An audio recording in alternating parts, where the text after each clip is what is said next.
Hey everyone, welcome to Raj economics and commerce classes. मैं हूं नीरज कुमार और आज मैं आप लोगों के बीच एक बहुत ही इंपॉर्टेंट वीडियो लेकर के आया हूं जिसमें डिस्कस करने वाले फिशर्स इंटरटेम्पोरल चॉइस के बारे में। ठीक है, ये बेसिकली कॉम्पिटिटिव एग्जामिनेशन के लिए तो इंपॉर्टेंट है ही, साथ ही साथ ये आपको एकेडमिक में भी हेल्प करेगा। लेकिन एकेडमिक की तरह बहुत ज्यादा डिटेल में नहीं जाएंगे, जितना जरूरत आपके UGC net exam, CUET PG या गेट इकोनॉमिक्स के लिए है उतना ही तक बताएंगे।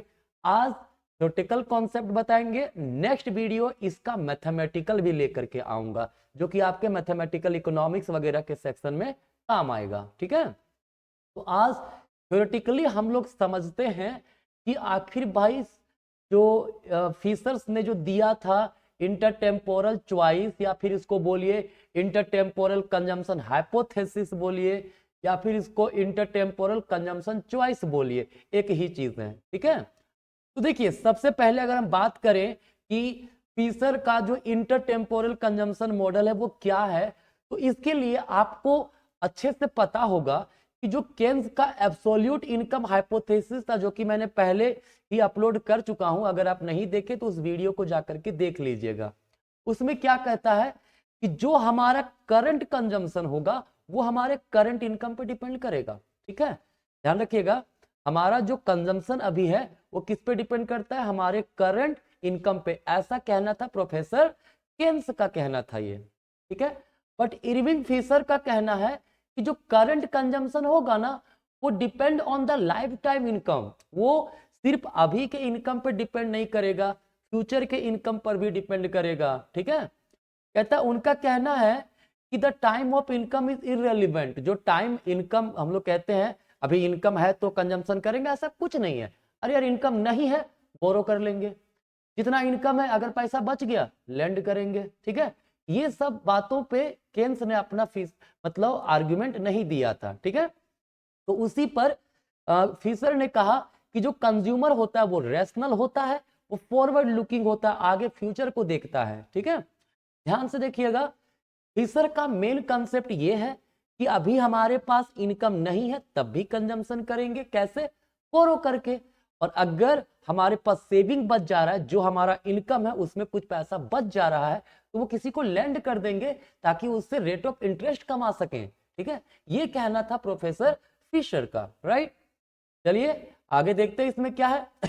इन्होंने कंसेप्ट दिया था इंटरटेम्पोरल बजट कंस्ट्रेंट के बारे में। किसके बारे में, इंटरटेम्पोरल बजट कंस्ट्रेंट के बारे में। ठीक है, जिस प्रकार से बजट लाइन होता है ना, कंज्यूमर का बजट लाइन, उसी प्रकार से इन्होंने इंटरटेम्पोरल बजट कंस्ट्रेंट दिया था।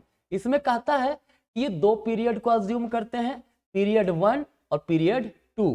पीरियड 1 को बेसिकली मान लिया गया यूथ लाइफ और पीरियड 2 को मान के चला गया ओल्ड लाइफ। ठीक है, ध्यान रखिएगा, जो पीरियड 1 में इनकम आ रहा है वो Y1 है, जो कंजम्पशन हो रहा है वो C1 है, और पीरियड 2 में जो इनकम हो रहा है वो Y2 है और हमारा कंजम्पशन जो है वो C2 है। ठीक है, ये सिंबल समझ के याद रखिएगा। ठीक है, तो अब कहता है इसमें यह है कि मान के चलिए, है ना, पीरियड 1 की बात करें तो पीरियड 1 में सेविंग क्या होगा, ये होगा कि पीरियड 1 का इनकम माइनस पीरियड 1 का कंजम्पशन। ठीक है, वही ना सेविंग होगा।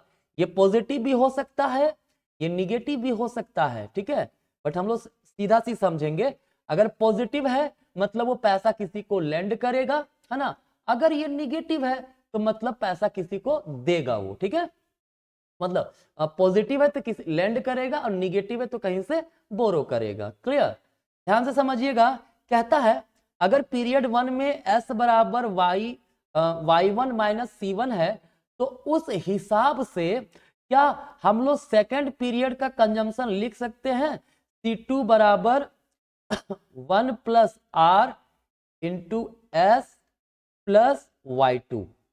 समझिएगा यहां पे क्या मैंने लिखा है, अगर पीरियड 1 में ये सेविंग हो रहा है तो पीरियड 2 का कंजम्पशन कितना होगा, जो उसका इनकम होगा उस पर डिपेंड करेगा, पीरियड 2 में जो इनकम है, साथ ही साथ जितना वो पैसा सेव किया है, मान लो 1000 पैसा, 1000 रुपया सेव किया है। ठीक है, कितना रुपया सेव किया, 1000 रुपीज। ठीक है, कि जो 1000 रुपीज सेव किया है उस पर कुछ ना कुछ तो रेट ऑफ इंटरेस्ट अर्न किया होगा ना। जैसे मान लो जो सेव करके उसने बैंक में रख दिया है, किसी को दे दिया है, ठीक है, तो उस पर कुछ तो इंटरेस्ट अर्न किया होगा, है ना। तो उसी को लिखा गया 1+r इंटू एस। सिंपल सा है, एस के जगह पे 1000 मान लो लिख दिए, ठीक है। और हमारा रेट ऑफ इंटरेस्ट कितना है 1 प्लस रेट ऑफ इंटरेस्ट कितना है, मान लीजिए 50% है, मान लेते हैं 50% को 0.5 भी लिख सकते हैं, ठीक है। तो मल्टीप्लाई कीजिए, कितना होगा 1000 प्लस 0.5 इंटू 1000 कितना हो गया 500 हो गया। मतलब उसके पास टोटल कितना 1500 रुपया पहले का पैसा है ना, ठीक है। उसी को हम लोगों ने इस फॉर्म में लिखा है, ठीक है। तो जो सेकेंड पीरियड का कंजम्पशन होगा वो किस पर डिपेंड कर रहा है, सेकेंड पीरियड का इनकम पे, साथ ही साथ जो फर्स्ट पीरियड में सेव किया है उस पर, ठीक है। क्लियर है। देखिए जिस तरह से मैं सेविंग की बात कर रहा हूं आप उसको डिस सेविंग के रूप में भी आप लोग समझ सकते हैं, ठीक है। सेविंग किया तो भी, डिस सेविंग किया तो रेट ऑफ इंटरेस्ट माइनस में लिखाएगा, पैसा जाएगा उसका, ठीक है। क्लियर है। लेकिन उसको जानने का जरूरत नहीं, जितना मैं फिलहाल बता रहा हूं उतना आप लोग दिमाग में रखिए, ठीक है। मैं आगे डिस्कस करूंगा मैथमेटिकली, जब बताऊंगा तो वहां पे डिटेल में और डिस्कस कर दूंगा, है ना, कि अगर डिस सेविंग हुआ फर्स्ट पीरियड में तो क्या स्थिति होगा सेकेंड पीरियड के कंजम्पशन में। क्लियर। तो देखिए क्या हुआ, C2 हमारा इतना आ गया। अब एक बात बताइए, हम लोग C2 इक्वल्स लिख सकते हैं 1+r, s के जगह पे y1 माइनस C1 लिख सकते हैं, बिल्कुल लिख सकते हैं ना, प्लस y2। कोई दिक्कत है क्या, नहीं, इतना लिख सकते हैं ना। तो यहां से C2 इक्वल्स क्या होगा, इसको मल्टीप्लाई करें तो 1+r इंटू y1 हो गया और माइनस 1+r इंटू C1 हो गया प्लस y2 हो गया, मल्टीप्लाई कर दिया मैंने, ठीक है। तो इसको हम लोग ऐसा लिख सकते हैं क्या, C2 इक्वल्स, सॉरी इसको इक्वल नहीं करते, C2 माइनस कर देते हैं, ठीक है। C2 plus 1+r into C1 equals 1+r into y1 plus y2 लिख सकते हैं हम लोग। अब अगर इसको हम लोग सिंप्लीफाई करें, both side divided by 1+r, क्या करते हैं हम लोग डिवाइड कर दे रहे हैं बोथ साइड 1+r, ठीक है। कोई भी इक्वेशन के दोनों साइड ऑपरेशन किया जाए कोई दिक्कत नहीं है। तो C2 बाय 1+r हो जाएगा प्लस यहाँ सिर्फ C1 बचेगा, चूंकि 1/r डिवाइड किए तो कट जाएगा ये, इक्वल्स यहाँ भी 1+r कैंसिल हो जाएगा, क्या बचेगा y1 plus y2 by 1+r, ठीक है। लिख सकते हैं हम लोग इसको। अब इसको अरेंज करके अगर लिखेंगे तो ऐसा लिख सकते हैं ना, यही ये जो हमारा इक्वेशन है that is C1 plus C2 by 1+r equals y1 plus y2 by 1+r।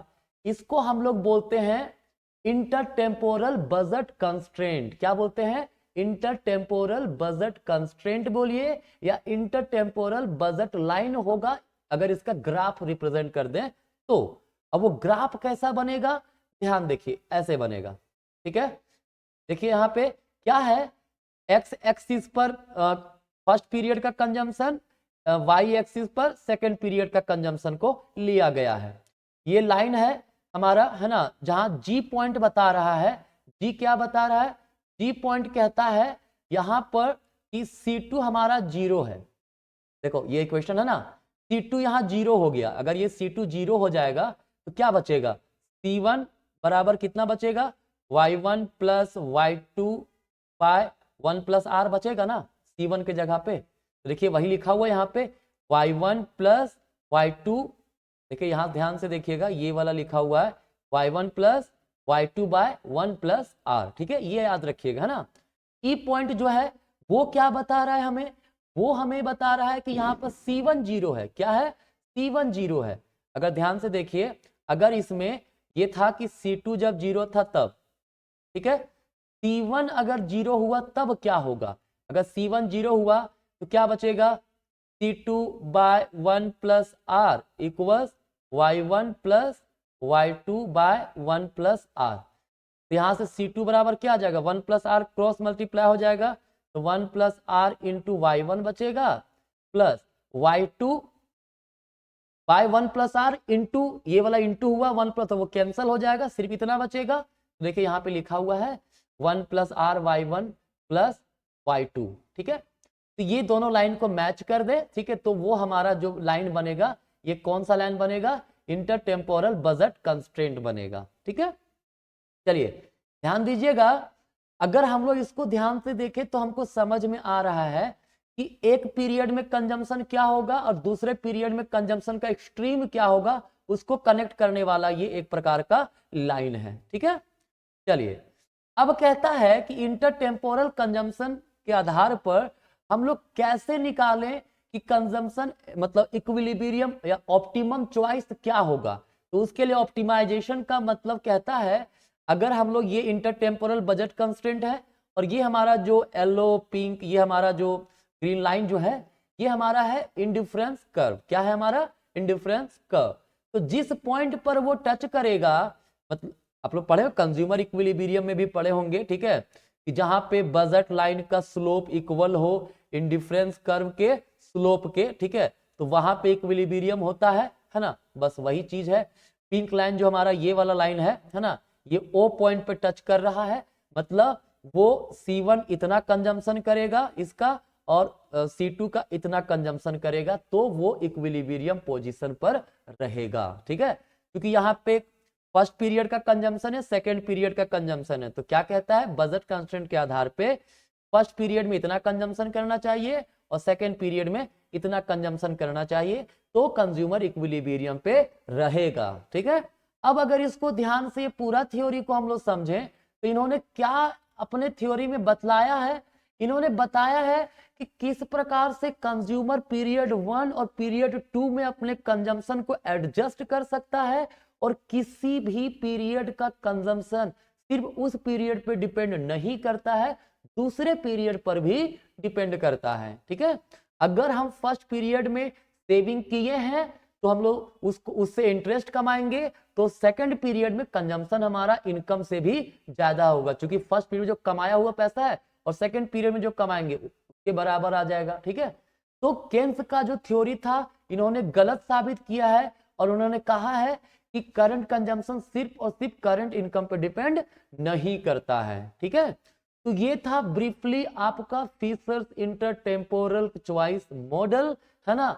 Next video लाऊंगा, उसमें इसका मैथमेटिकल क्वेश्चन में सॉल्व करूंगा, तो आप लोग का कॉन्सेप्ट और भी अच्छे से क्लियर हो जाएगा, है ना। तो चलिए आज का यहीं तक, मिलेंगे नेक्स्ट वीडियो में, तब तक के लिए धन्यवाद।